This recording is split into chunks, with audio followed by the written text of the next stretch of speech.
सो प्यारे छात्रों, स्वागत है आपका हमारे YouTube चैनल पर। इस वीडियो में हम आपको विज्ञान के 2022 का मॉडल पेपर बताने वाला हूं, इसीलिए वीडियो को लास्ट तक देखें और वीडियो में बने रहें। चैनल पर नए सब्सक्राइब कर लें और बेल आइकन को प्रेस कर दें, क्योंकि आपके पास हर वीडियो का नोटिफिकेशन पहुंच सके। चलिए वीडियो को स्टार्ट करता हूँ। ये आपका मॉडल पेपर है 2022 का, क्योंकि आप अगर 2023 की परीक्षा देने जा रहे हैं तो 2022 का मॉडल पेपर जरूर देखना है, क्योंकि इससे रिलेटेड आपके 2023 में क्वेश्चन पूछ दिए जाएंगे। चलिए स्टार्ट करता हूँ क्वेश्चन पेपर को। आपका जो विज्ञान का क्वेश्चन पेपर है, आपको समय जो दिया होगा 3 घंटे 15 मिनट और आपका पूर्णांक होगा 70 का। और नेक्स्ट जो दिया है 15 मिनट आपको प्रश्न पत्र पढ़ने के लिए निर्धारित होंगे। और ये आपका जो इसमें 4 खंडों में विभाजित है, आपका इस बार 2 खंडों में विभाजित होगा। चलिए वीडियो को स्टार्ट करता हूँ। आपका फर्स्ट खंड जो दिया है, इसमें आपको जो फर्स्ट खंड दिया है इसमें आपको बहुविकल्पीय प्रश्न होंगे। जैसे फर्स्ट क्वेश्चन दिया है कि कोई दर्पण किसी भी वस्तु का प्रतिबिंब सदैव सीधा बनता है, तो दर्पण वो कैसा है। मतलब किसी दर्पण मतलब कोई दर्पण है, उसमें किसी वस्तु का जो होता है प्रतिबिंब हमेशा सीधा बनता है, वो आपका दर्पण कैसा होगा। या फिर आपका देखो फर्स्ट दिया है कि समतल, उत्तल या फिर अवतल या फिर समतल या उत्तल दोनों, आपको बताना है कि वो दर्पण कैसा होगा। आपका राइट आंसर हो जाएगा पहला, जिसमें आपका प्रतिबिंब सदैव सीधा बने और वस्तु का सदैव सीधा प्रतिबिंब बने, और वह आपका दर्पण होगा समतल दर्पण होगा।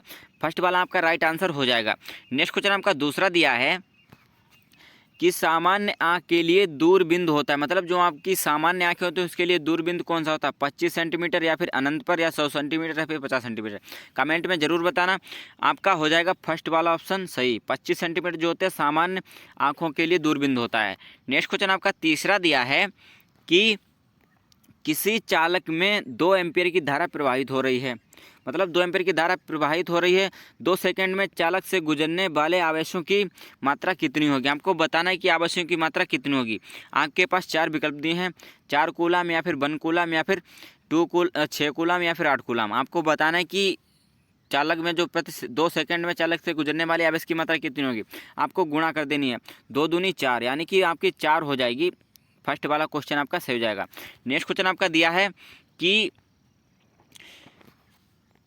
प्रेरित विद्युत धारा की दिशा ज्ञात करने का नियम कौन सा होता है। आपको बताना है कि प्रेरित विद्युत धारा को ज्ञात करने के लिए कौन सा नियम होता है, फ्लेमिंग के दाएं हाथ का नियम या फिर फ्लेमिंग के बाएं हाथ का नियम या फिर ओम का नियम, इनमें से कोई नहीं। इसमें आपका राइट आंसर हो जाएगा दूसरा, मतलब जो प्रेरित विद्युत धारा की ज्ञात करने के लिए जो नियम लागू होता है वो आपका फ्लेमिंग का बाएं हाथ का नियम लागू होता है। दूसरा ऑप्शन आपका सही हो जाएगा। नेक्स्ट क्वेश्चन आपका दिया है कि आपका इसमें बहुविकल्पीय पूरे हो गए, आपको क्वेश्चन देखने को मिलेगा। जैसे फर्स्ट क्वेश्चन आपका दिया है ओम के नियम को लिखिए, इसके आधार पर एक ओम को परिभाषित कीजिए। इंपॉर्टेंट क्वेश्चन है, मतलब ओम के नियम से रिलेटेड एक क्वेश्चन आपका यूपी बोर्ड एग्जाम में आएगा जरूर, इसीलिए इसको याद कर ले हैं। नेक्स्ट क्वेश्चन आपका दिया है कि चुंबकीय बल रेखाओं के 2 गुणधर्मों को लिखिए। मैंने नेक्स्ट पिछली वीडियो में भी आपको मोस्ट इंपॉर्टेंट क्वेश्चन बता दिए हैं, आपको डिस्क्रिप्शन में लिंक मिल जाएगी। और नेक्स्ट क्वेश्चन आपका दिया है 16 सेंटीमीटर फोकस दूरी के अवतल दर्पण के सम्मुख एक वस्तु 8 सेंटीमीटर की दूरी पर रखी है, उपर्युक्त किरण आरेख बनाइए तथा प्रतिबिंब की स्थिति एवं प्रकृति ज्ञात कीजिए। आपको बताना है कि 16 सेंटीमीटर फोकस दूरी पर जो अवतल दर्पण के सम्मुख एक वस्तु 8 सेंटीमीटर की दूरी पर रखी है, तो उसका आपको चित्र आरेख करना है और प्रतिबिंब की स्थिति को आकृति बनानी है। नेक्स्ट क्वेश्चन आपका दिया है कि किसी उत्तल लेंस द्वारा बने प्रतिबिंब हेतु किरण आरेख बनाइए तथा प्रतिबिंब के आधार पर टिप्पणी भी कीजिए, जबकि मतलब फर्स्ट दिया है अनंत एवं 2f के बीच स्थित हो और दूसरा दिया वस्तु लेंस 2f से दूर स्थित हो। आपको अथवा में भी क्वेश्चन दिया इसमें कि 20 सेंटीमीटर फोकस दूरी वाले अवतल लेंस के सामने 20 सेंटीमीटर की फोकस दूरी पर एक वस्तु स्थित है। अब आपको वस्तु के प्रतिबिंब की स्थिति तथा आकृति किरण आरेख बनाना है। अगर आपको न्यूमेरिकल विज्ञान में चाहिए हैं तो आप कमेंट में ज़रूर बता दें, आपके लिए न्यूमेरिकल मोस्ट इंपॉर्टेंट न्यूमेरिकल बता दूंगा जो आपके यूपी बोर्ड एग्जाम में आएंगे। नेक्स्ट क्वेश्चन आपका दिया है कि किसी चालक का प्रतिरोध किन कारकों पर निर्भर करता है। समांतर क्रम में जुड़ने वाले प्रतिरोधकों का तुल्य प्रतिरोध होता है। आपको बताना है कि तुल्य प्रतिरोध होता है, वो आपका 4 नंबर पक्का हो जाएगा। इसमें अथवा में भी आपको क्वेश्चन दिया है न्यूमेरिकल, जैसे विद्युत शक्ति का तात्पर्य है 200 200 वाट का एक हीटर 250 वोल्ट के मेंस से जुड़ा है। गणना कीजिए कि हीटर प्रवाहित धारा है या फिर आपको हीटर के तार का प्रतिरोध या फिर ये 10 घंटे में व्यतीत विद्युत ऊर्जा आपको बतानी है। ये आपका 4 नंबर का क्वेश्चन होगा, इसमें आप ज़रूर देख लें क्योंकि वोल्टेज और हीटर के बारे में हमेशा पूछा जाता है। नेक्स्ट क्वेश्चन, यह दृश्य धारा तथा प्रत्यावर्ती धारा में अंतर बताना है। विद्युत मोटर की रचना और सिद्धांत एवं कार्यविधि का वर्णन करना है। मोस्ट इंपॉर्टेंट क्वेश्चन है क्योंकि ये आपका हर बार यूपी बोर्ड एग्जाम में आता है।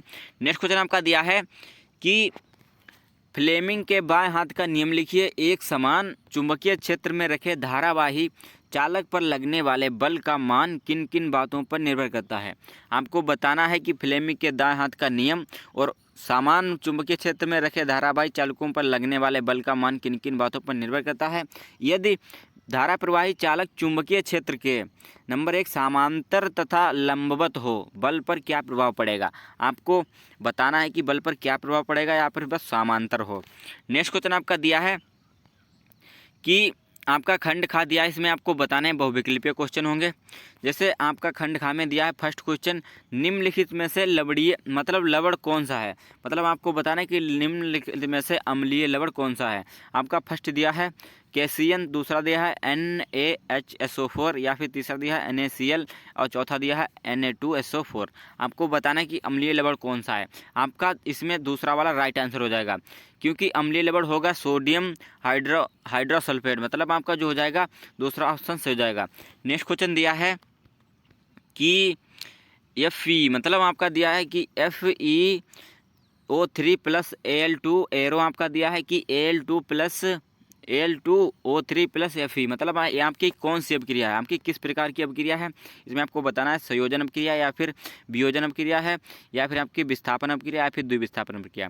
इसमें राइट आंसर हो जाएगा ये विस्थापन अपक्रिया है।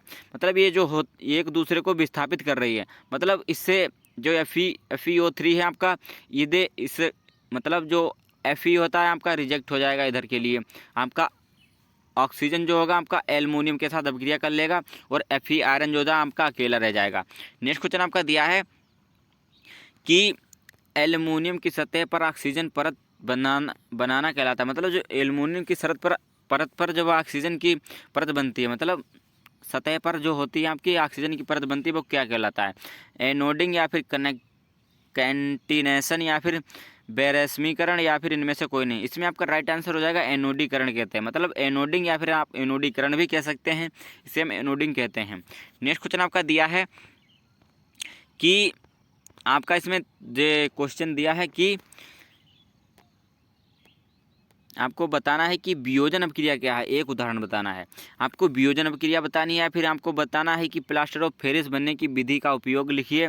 आपका वियोजन अपक्रिया या फिर विस्थापन अपक्रिया या द्विविस्थापन अपक्रिया या संयोजन अपक्रिया आपकी आ ही सकती है यूपी बोर्ड एग्जाम में। और नेक्स्ट दिया प्लास्टर ऑफ पेरिस, ये मोस्ट इंपॉर्टेंट क्वेश्चन है आपका क्योंकि हर बार यूपी बोर्ड एग्जाम में पूछा जाता है। नेक्स्ट क्वेश्चन आपका दिया है कि संचारण क्या है, संचारण के 2 उपाय बताइए। मोस्ट इंपॉर्टेंट क्वेश्चन ये भी है आपका क्योंकि संचारण से रिलेटेड क्वेश्चन आता है। या फिर लोहे पर जंग क्यों लगने से कैसे बचाव करें या फिर संचारण, ये क्वेश्चन आता है। चलिए नेक्स्ट क्वेश्चन बताता हूँ आपको कि आपको इसमें आपको UPSC नाम लिखने हैं। आपकी ये 2 समीकरण दिए, आपको UPSC नाम बताने हैं। नेक्स्ट क्वेश्चन आपका दिया है कि मेंडलीव की आवर्त सारणी क्या है, इनकी 2 लाभ लिखिए। मतलब मेंडलीव की आवर्त सारणी बतानी है और इनके 2 लाभ लिखने हैं आपको।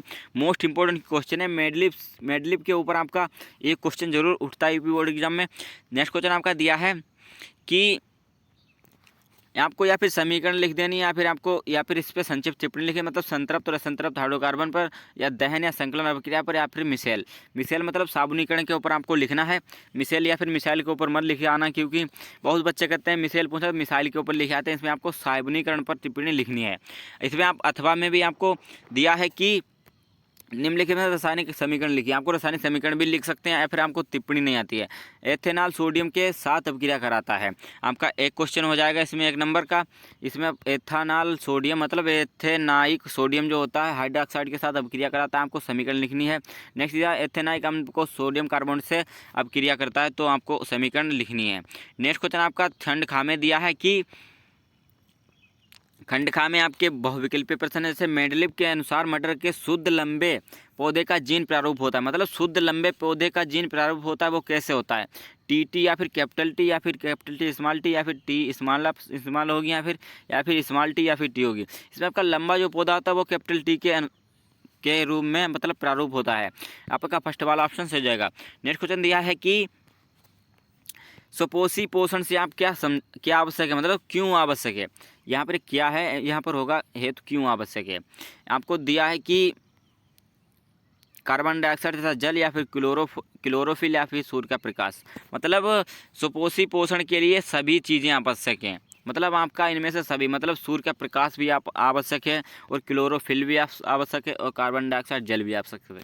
नेक्स्ट क्वेश्चन आपका दिया है कि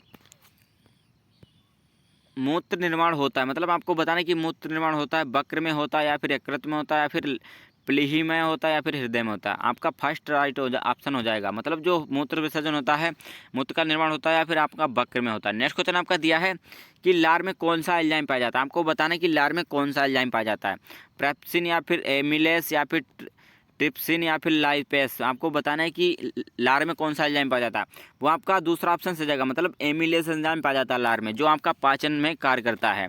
नेक्स्ट क्वेश्चन आपका दिया है, इसमें दिया है कि सजीवों तथा निर्जीवों में दो प्रमुख अंतर बताएं। आपको सजीव और निर्जीव में दो अंतर बताने हैं। दूसरा दिया कि श्वसन को परिभाषित कीजिए, मोस्ट इंपॉर्टेंट क्वेश्चन है, श्वसन को परिभाषित कीजिए, मोस्ट इंपॉर्टेंट क्वेश्चन। नेक्स्ट दिया है कि एक खुले रंध्र का नामांकित चित्र बनाएं, मतलब आपको खुले रंध्र का नामांकित चित्र बनाइए, मतलब पेड़ की पत्तियों का जो खुला रंध्र होता है उसका आपको नामांकित चित्र बनाना है। नेक्स्ट क्वेश्चन दिया है कि पादपों में जल भोजन परिवहन से आप क्या समझते हैं, मोस्ट इंपॉर्टेंट क्वेश्चन है आपका, क्योंकि पादपों के अंतर्गत एक क्वेश्चन जरूर आता है।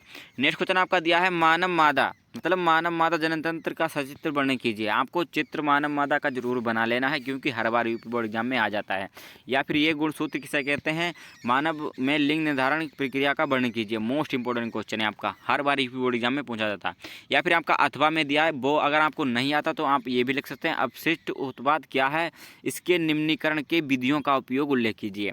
नेक्स्ट क्वेश्चन आपका दिया है इसमें कि पर्यावरण को परिभाषित कीजिए। आपका पर्यावरण को परिभाषित कीजिए। एक अच्छा पर्यावरण है तो प्रकृति संसाधन को समुचित संचरण एवं उचित उपयोग की चर्चा कीजिए, मोस्ट इंपॉर्टेंट क्वेश्चन है। आप या फिर आपको अथवा में भी एक क्वेश्चन मिल जाएगा कि ऊर्जा के परंपरागत तथा गैर परंपरागत स्रोतों का वर्णन करना है आपका। आई होप आपको वीडियो अच्छी लगी होगी। अगर वीडियो अच्छी लगी हो तो लाइक करें और चैनल पर नए हैं तो सब्सक्राइब कर लें। तब के लिए जय हिंद, मिलता हूं नेक्स्ट वीडियो में। और मैं आपको इम्पोर्टेंट क्वेश्चन, विज्ञान के इम्पोर्टेंट क्वेश्चन की वीडियो बना चुका हूं। अगर आपने अभी तक वीडियो नहीं देखी हो तो डिस्क्रिप्शन में लिंक मिल जाएगी, जाएँ और वीडियो को देखें और आप पेपर में धुआंधार मचा दें।